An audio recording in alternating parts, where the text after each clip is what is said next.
Tí mo sọ yóò jẹnu mi lọ tòótọ́. Àgbàlagbà tó mọ báwo ni mo fẹ́ pè òye náà. Àgbàlagbà tí tó mọ lágbà orí ọmọ tuntun wọ́ ẹjọ́ mo bẹ̀ yín ẹ̀yin fáǹsì mi ẹjọ́ nítorí Ọlọ́run ẹ bá ń bẹ Alàgbà Gabriel kàn jọ kàn dáríjì mi ẹ̀yin ẹ ṣe onímọ̀ ẹ̀ṣẹ̀ lẹ́bi ẹjọ́ nítorí Ọlọ́run ẹ̀bẹ̀ ni mo bẹ̀ yín ẹjọ́ kẹ bá mi bẹ̀ wọ́n pé kọ́ dáríjì mi mo ní ṣe bẹ́ẹ̀ mọ́ àwọn náà mọ̀ pé ìjà wọn lèmi náà ń gbè òun ṣe ẹnìkan tó bá ń ṣe wúmọ̀ tó tó tiẹ̀ tó ṣe bó lórí burúkú òun ló kọ̀ tiẹ̀ ẹ má bínú irú òde ní wáyé mọ́.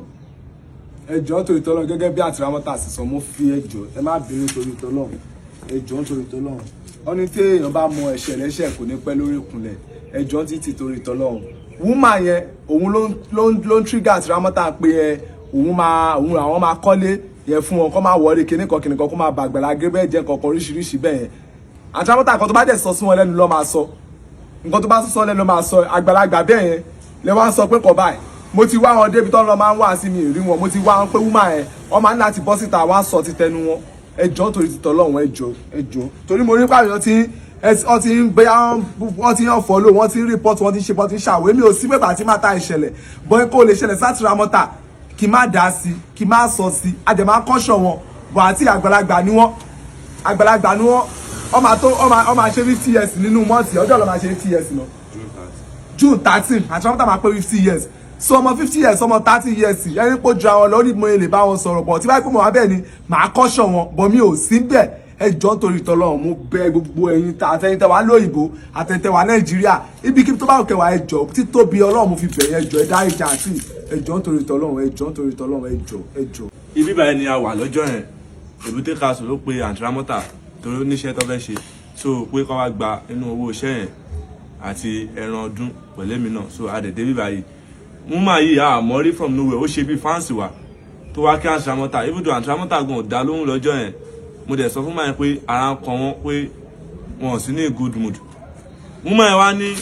Aunty Ramota nǹkan tó ṣẹlẹ̀ tí Aunty Ramota fi sọ̀rọ̀ ni pé Aunty Ramota ń fẹjọ́ sùn Èbúté Council pé àwọn èèyàn lọ ń ba òun jẹ́ lọ́dọ̀ Agbala Gabriel pé kọ́ má ba òun kọ́lé òun pé ṣèbí òun ń ṣiṣẹ́ ṣé ó ti yẹ yín pé wọ́n ń ba òun jẹ́ lọ́rọ̀ ẹni à ń gbọ́ tí à ń listen fún pé nǹkan tí Aunty Ramota sọ Èbúté Council ló ń sọ pé Agbala Gabriel pé kọfí àwọn èèyàn tó lọ ń bá yín jẹ́lẹ̀ fún Agbala Gabriel pé Agbala Gabriel ní issue tó ń settle lọ́wọ́ pé kọ́ máa wọrí pé Agbala Gabriel sì máa rí wọn ẹ̀jẹ̀ tí mọ Aunty Ramota pé one way travelling asọ̀rọ̀ sọ́bótò ṣó ti yẹn nǹkan tí èèyàn bá sọ sí wọn létí ni Aunty Ramota máa ń sọ so wúmà yìí ló ti ìgbà tí Aunty Ramota ẹjọ́ yẹn ni wúmà yẹn gbọ́ níbi tó dá dúró tiẹ̀ sí pé Aunty Ramota tẹ́ bá wọnú fídíò yẹn máa gbọ́ tí wúmà yẹn sọ pé èèyàn máa wọrí tágbàlá Gabriel bàbá yín kọ́lé yẹn òun lòun máa bá yín kọ́ pé ṣèbẹ́yìn náà pé kìnìkan Aunty Ramota àwọn pa iṣẹ́ tóun ṣe ṣáà ni òun fi ra ilẹ̀kùn pé kò já ń ṣe pé Alàgbà Gabriel ló ra ilẹ̀kùn fóun pé bọ̀ Alàgbà Gabriel ló bá òun kọ́lé ibi tí Aunty Ramota ti sọ̀rọ̀ Alàgbà Gabriel ní dáadáa wọ́n máa yàn post fídíò ẹ̀ torí ibi tí Aunty Ramota ti sọ̀rọ̀ tó ti ṣépè táwọn èèyàn tó bí àwọn ṣépè fún Agbala Gabriel ẹ ti mọ̀ Aunty Ramota ibi tó tẹ́bá lọ ń wo fídíò Aunty Ramota ń gbà mí tọ́bá ní kò sàn kọ́ báyìí kan mí lọ́ máa sọ ṣé ó ti yẹ ẹjọ́ nítorí tọ́lọ́run ẹjọ́ ẹ̀bẹ̀ ni à ń bẹ̀ à ń bẹ́ẹ̀ kẹ́ ka ọ̀rọ̀ Aunty Ramota even though gan àwọn management Agbala Gabriel pé àwọn gan wọn believe ọ̀rọ̀ yẹn wọ́n wò pé ṣé Aunty Ramota máa sọ orú nǹkan báyìí ibi tí Aunty Ramota ti sọ ọ̀rọ̀ gidi wọ́n máa olórí burúkú tí tó máa gbé sójú fídíò yìí lórí ìkọ́dù wa ní ọ̀nà àwẹ̀ tí a mọ̀ rí and this public insult tó bá dàbí pé àwọn Aunty Ramota wa ń lọ bìkan gbà mí tí wọn gbà káwọn fáǹsì ṣe fídíò àwọn iná lọ tún máa bọ́ sàn láì pé Aunty Ramota yẹn ó ti burú jù ó ti ṣe kìnìkan pé ó ń ṣe pé ó ń ṣe gbá kan ẹ̀dẹ̀ dúró tí ibi táwọn èèyàn ti ń sọ̀rọ̀ ẹ̀dẹ̀ ṣe fídíò ibi tí ìyá yìí ti sọ̀rọ̀ dáadáa nípa Agbala Gabriel ó gé bibẹ̀ kúrò ó wá post ibi tí Aunty Ramota ti ń ṣe pé Aunty Ramota ní pé wáyé táwọn èèyàn ṣe máa bà òun jẹ́ fún Alàgbà Gabriel pé ìgbà t'Alàgbà Gabriel ṣe birthday àwọn lọbẹ̀ àwọn náwó pé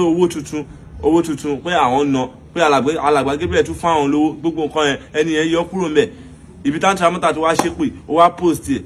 so ẹjọ́ nítorí tọ́lọ́run ẹ̀bẹ̀ ẹni mọ̀ pé ẹ máa bọ̀ báyìí ẹ̀bẹ̀ àwọn fans ẹ máa bọ̀ báyìí ẹ bẹ̀ àwọn fans ẹ kúnlẹ̀ kẹ́ bẹ̀ wọ́n gidi pé kó má bínú. ẹ jọ̀ọ́ nítorí ẹ tọ́lọ́. bẹ̀rẹ̀ kẹ́ bẹ̀ Agbala Gabriel lọ pé kó má bínú. Agbala Gabriel ẹ bẹ̀ wọ́n nǹkan tí mo ṣe ẹ má abẹ́yìn o. ara tí mo nǹkan tó ṣẹlẹ̀ mo bú Agbala Gabriel o mo máa yan olórí burúkú ni o òun ló ń fídíò wa o àmọ́ ń pa mi bú Agbala Gabriel mo yẹ wà yẹn torí olórí burúkú ni nǹkan ọ̀tọ̀ náà máa sọ ọ̀tọ̀ ní iná tó máa sọ mo yẹ wà yẹn mo bú wọn o ẹjọ́ mo bá mi fẹ́ sọ̀rọ̀ Yorùbá yẹn. ẹnìkan dáríjì mi ẹ dáríjì mi ẹ̀ṣẹ̀ tí bá ṣẹ̀yìn kẹ́ dáríjì mi ẹ̀yin ọmọ Nàìjíríà rere nǹkan tí bá ṣe kẹ́ dáríjì mi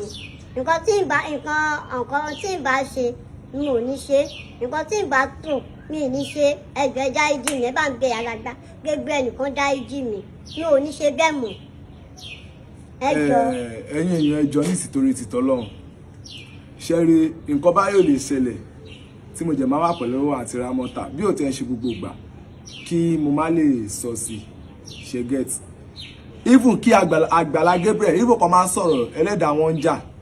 in the sense dàgbà tí wọ́n ṣe fídíò tó gbé Aunty Ramota náà wẹ̀ èmi ò sí bẹ́ẹ̀ but despite that pé mi ì sí bẹ́ẹ̀ bọ àbúrò mi tó ń tẹ̀lé wọn tí mo béèrè pé kí ló ṣẹlẹ̀ tó explain àwọn nǹkan kan fún mi pé kódà àwọn ọmọ kó ṣe fídíò ànìkan tó bí ọ̀rọ̀ yẹn jáde tó ṣàlàyé fún mi pé ni mo fi jáde lánàá yẹn ni mo fi ṣe fídíò despite that pé mo ṣe fídíò pé báyìí pé kódà èjì Aunty Ramota àwọn èèyàn ní láti máa unfollow mi wọ́n ní láti máa report page mi tí mi ò jẹ mọ́wọ́ tí mi ò mẹsẹ̀ ṣe ẹ lè expect pé kí ẹyẹlé bá onílé jẹ kó bónílé mu kó wá dọjọ́ kó wá yẹrí no in any situation mi mo rí the type of person Aunty Ramota jẹ ẹni tó bá ń ṣẹlẹ̀ màá try láti address ẹ náà ni tó bá jẹ́ pé mi náà ni mo wà pẹ̀lú yín tí kò sí ẹni tẹ́ bá ti mọ̀ kò sí kan tó bá lè happen sí if káwọn èèyàn kọ̀yìn sí màá rí try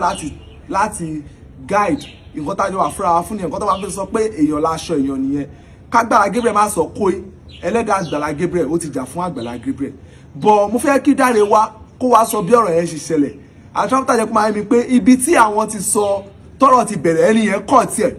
nǹkan tó mú ọ̀rọ̀ wá pé Agbala Gabriel ló ra géètì yẹn fáwọn ni ẹni yẹn kọ̀ tiẹ̀ ìyẹn woman àgbàlagbà yìí ní sì gbàgbé orúkọ wọn màmá post fọ́tò wọn woman tẹ̀lé lóye screen pẹ̀lú account number Facebook and wọn tẹ̀rí àwọn lọ́lọ́ post Aunty Ramota ọ̀nà àwí ẹ̀ wọ́n dẹ̀bi lọ pé ṣé kò pẹ́ ṣe fídíò àǹtí tó bá ti ń sọ̀rọ̀ àsọ̀rọ̀ sọ́pọ́tò ni kò mọ̀ kan tó sọ ń gbà mí wọ́n máa ń sọ̀rọ̀ off key ni. My name is Aki Anabi. I'm a video director and TV producer of Akomolowe on African Magic. Keep watching Drivetv. olólùfẹ́ Drivetv àti gbogbo ẹ̀yin tí Fẹ́mi Sola ẹ máa wo Drivetv. Keep watching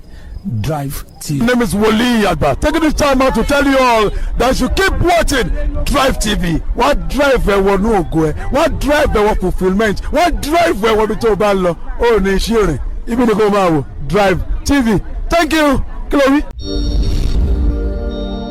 Drivetv, driving you around the world.